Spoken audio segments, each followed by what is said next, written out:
Гумени плодове в САЩ, пелещи се и бълбукащи дини. Видео, публикувано от популярния ютубър Слави от The Clashers, показва видеа, в които се виждат странни аномалии, свързани с плодовете и зеленчуците в САЩ. Десетки американци заснеха видеа, на които показват как хранителни продукти, закупени от супермаркети, се държат като гума. Хайде да проверим фактите и доказателствата и да видим дали всичко това е вярно. От видеото на Слави виждаме профилите, които са източници на тази информация. Първият, до който достигнах, е Success by Kim, където се показва диня, която при разрязване изпуска балончета. Но един детайл ме накара да се съмнявам дали това е цялата истина. В описанието са сложени няколко хаштага, един от които Funny Videos. Това ме води до мисълта, че е възможно това да е само тренд за събиране на гледания и последователи.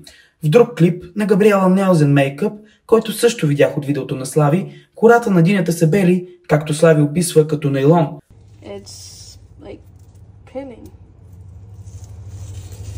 Потърсих в Google малко повече информация по този случай и разгледах и останалите видеа в този TikTok профил. Така попаднах на обяснението. В последвал пост жената прави експеримент с нова диня, посъветвана от коментарите. Разрязва я на две, като едната половина държи в хладилник, а другата в фризер.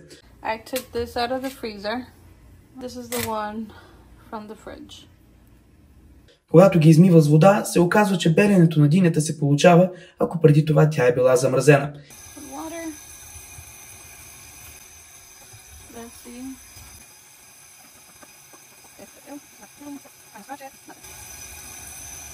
Let's try it with the frozen.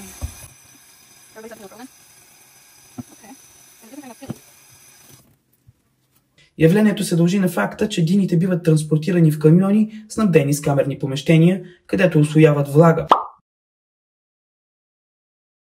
След третиране с по-топла вода и триене по повърхността, влагата избива и се отделя най-горният слой от динята, което доказва, че няма нищо изкуствено в нея и е годна за консумация.